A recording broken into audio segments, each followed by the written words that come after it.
नमस्कार दोस्तों, आज के हमारे इस वीडियो में हम आपके लिए संतोषी माता की व्रत कथा लेकर आए हैं।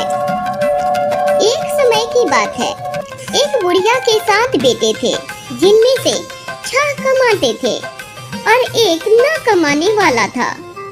वह बुढ़िया 6 बेटों को अच्छा खाना बनाकर खिलाती थी, पर 7वें को उन सबका बच्चा खुचा खाना खिलाती थी और वह भोला भाला अपनी माँ के इस चाल की खुद समझ नहीं पाता था।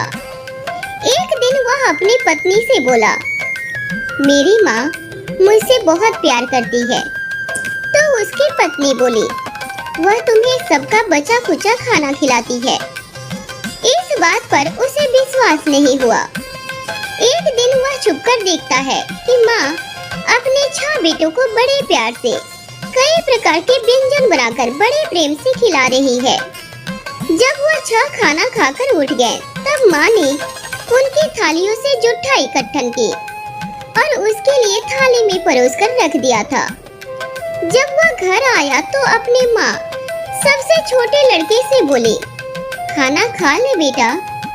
वह बोला, माँ मैं भोजन नहीं करूँगा, मैं तो परदेश जा रहा हूँ।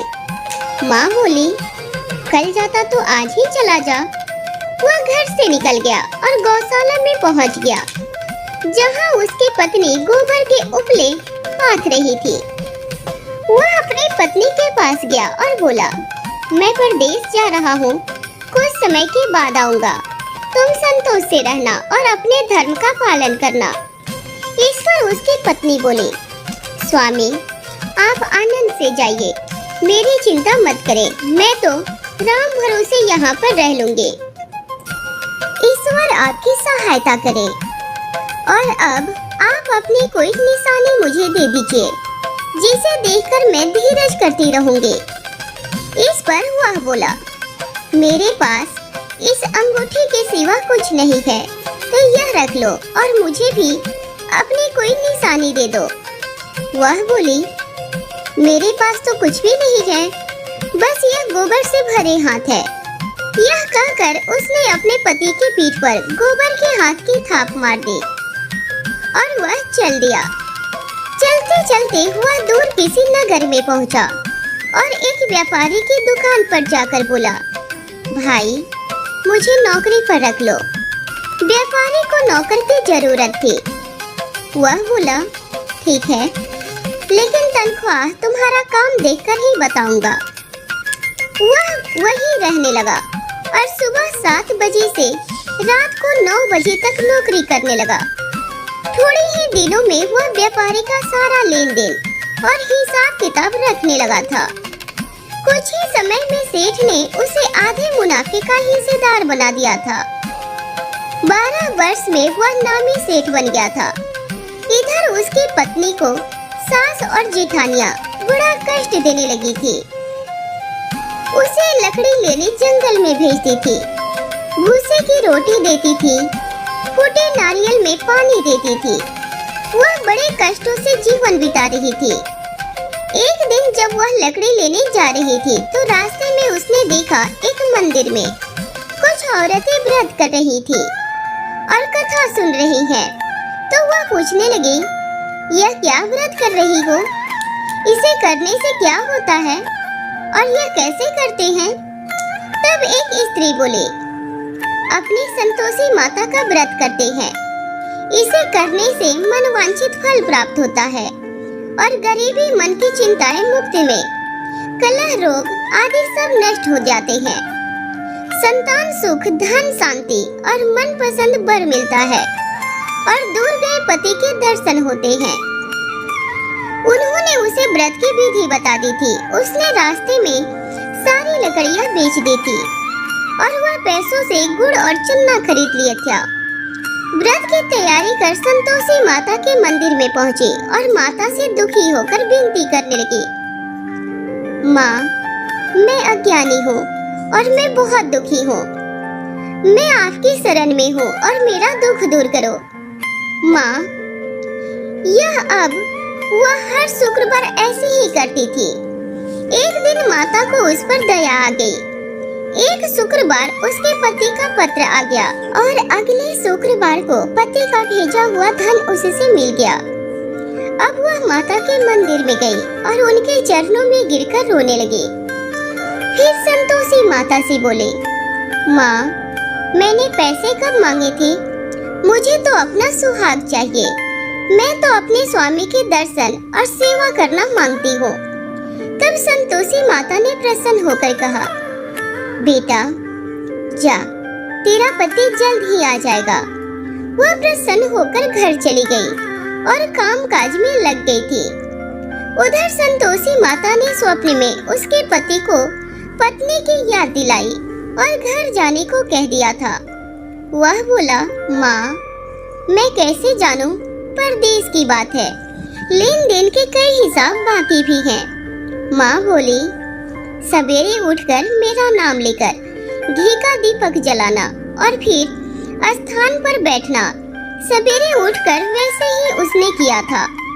देखते ही देखते सारा लेन देन साफ हो गया और धन का ढेर लग गया था।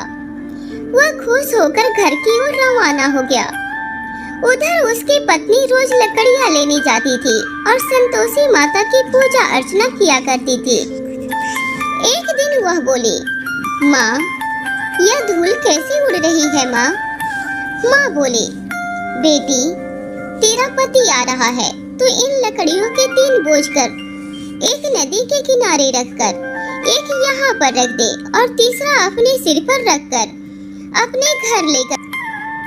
तेरे पति के दिल में उस लकड़ी के गट्ठे को देखकर मोह पैदा होगा और घर जाकर आवाज लगाना, सासू जी, लकड़ियों का गट्टर ले लो, भूसे की रोटी दे दो और फूटे नारियल में पानी दे दो। इस समय घर में कौन मेहमान आया है? उसने वैसा ही किया। घर गई, आंगन में लकड़ियों का गट्टर रखकर बोली, सासू जी, लकड़ियों का गट्टर ले लो, भूसे की रोटी दो और फूटे नारियल में पानी दे दो। आज मेहमान कौन आया है? यह सुनकर उसकी बूढ़ी सास दौड़ी दौड़ी बाहर आई और अपने कष्टों को भुलाने के लिए कहने लगी, बेटी, तेरा पति आया है, आ, मीठा भात खाकर भोजन कर, कपड़े और गहने पहनो। इतने में उसका पति बाहर आ गया था और उसके हाथ में अपनी अंगूठी देखकर माँ से पूछने लगा, माँ, यह कौन है? माँ बोली, बेटा, यह तेरी बहू है। पूरे 12 वर्ष हो गए यह दिन भर घूमती फिरती रहती है, घर का कोई काम काज नहीं करती, तुझे देखकर नखरे कर रही है। वह बोला, माँ, मैंने तुम्हें और इसे दोनों को देख लिया है। अब मुझे दूसरे घर की चाबियां दे दो, मैं उसमें रहूंगा। माँ बोली, ठीक है, जैसे तेरी मर्जी। और उसने चाबियों का गुच्छा पटक दिया। बेटे ने अपना सामान दूसरे घर में रख दिया था। देखते ही देखते उसने राजा के समान हाट बाट हो गए थे। अगला शुक्रवार आया। वह अपने पति से बोली, मुझे संतोषी माता के व्रत का उद्यापन करना है। वह बोला, खुशी से करो। वो तैयारियों में लग गई थी। उसने जेठ के लड़कों को भोजन के लिए बुलाया। पीछे से जेठानियों ने अपने बच्चों को सिखा दिया, तुम खाना खाने के बाद खटाई मांगना, जिससे उसका उद्यापन पूरा न हो। लड़कों ने जाते ही खटाई मांगने लगी। तब वह बोली, नहीं नहीं, मैं खटाई नहीं दे सकती, यह संतोषी माता का प्रसाद है। फिर लड़के बोले, तो फिर पैसे दे दो। भोली बहू बहुत नासमझ थी और उन्होंने पैसे दे दिए। वह उन पैसों से खटाई लेकर खाने लगे। इस पर संतोषी माता क्रोधित हो गई। राजा के सैनिक उसके पति को पकड़ कर ले गए। वह बेचारी रोती हुई माता जी के मंदिर में गई और बोली, माता, यह क्या किया माता? माता बोली, पुत्री, मुझे दुख है कि तुमने अभिमान करके मेरा व्रत तोड़ा है और इतनी जल्दी सब भूल गई। वह बोली, माता, मैंने तो कुछ गलत नहीं किया है। मैंने भूल से लड़कों को पैसे दे दिए थे, मुझे क्षमा कर दो माता। मैं दोबारा तुम्हारा उद्यापन करूंगी। फिर संतोषी माता बोली, जा, तेरा पति रास्ते में आता हुआ मिलेगा। वह वहीं से चली गई। रास्ते में उसे उसका पति आता हुआ देख गया। उसके पूछने पर वह बोला, राजा ने मुझे मिलने के लिए बुलाया था। अगले शुक्रवार को उसने फिर उद्यापन किया। जेठ के लड़कों को बुलाया। जेठानियों ने फिर उसे सिखा दिया। लड़के भोजन के पहले खटाई मांगने लगे। तब वह बोली, खटाई किसी को नहीं मिलेगी। अब उसने एक ब्राह्मण के लड़कों को बुलाकर भोजन कराया और दक्षिणा में उसने बच्चों को मीठे फल खाने को दिए, जिससे संतोषी माता प्रसन्न हो गई और 9 महीने के बाद उसके चंद्रमा के समान सुंदर पुत्र उत्पन्न हुआ। वह अपने पुत्र को लेकर रोजाना मंदिर जाने लगे। एक दिन संतोषी माता ने सोचा कि यह रोज यहाँ आती है, आज मैं इसके घर जाकर इसका ससुराल देखती हूँ। यह सोचकर संतोषी माता ने एक बुढ़िया का रूप धारण किया। गुड़ और चने से सना मुख, ऊपर सूंड के समान होंठ, जिन पर मक्खियाँ भिनभिना रही थी। ऐसी सूरत में वह उस बहू के घर में पांव रखते ही उसकी सास बोली, अरे बच्चों, इसे भगाओ, यह कोई डाकनी आ रही है। इसे भगाओ, वरना यह किसी को खा जाएगी। सभी घर वाले भागकर घर की खिड़कियां और दरवाजे बंद करने लगे।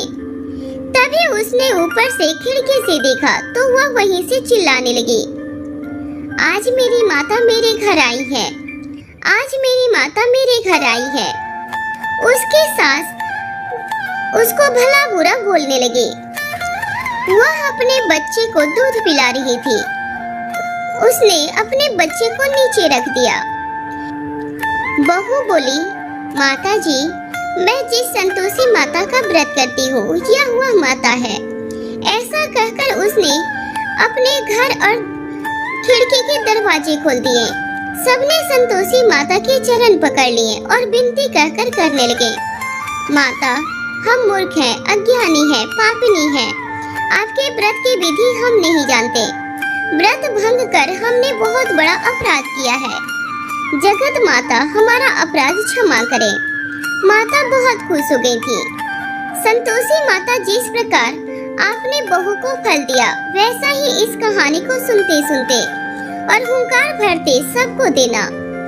दोस्तों, संतोषी माता को संतोष, सुख, शांति और वैभव की माता के रूप में पूजा जाता है। माता संतोषी भगवान श्री गणेश की पुत्री है। इनका यह व्रत करने से धन, दौलत, विवाह, संतान, अपने बहुत इन सुखों में वृद्धि होती है। यह व्रत शुक्ल पक्ष के प्रथम शुक्रवार से शुरू होता है और 16 शुक्रवार तक व्रत कर इसका उद्यापन किया जाता है। गुड़ और चने का भोग माता जी को लगाया जाता है। यह व्रत करने वालों को खट्टी चीजें नहीं खाना चाहिए और ना ही हाथ लगाना चाहिए। बोलिए संतोषी माता की जय।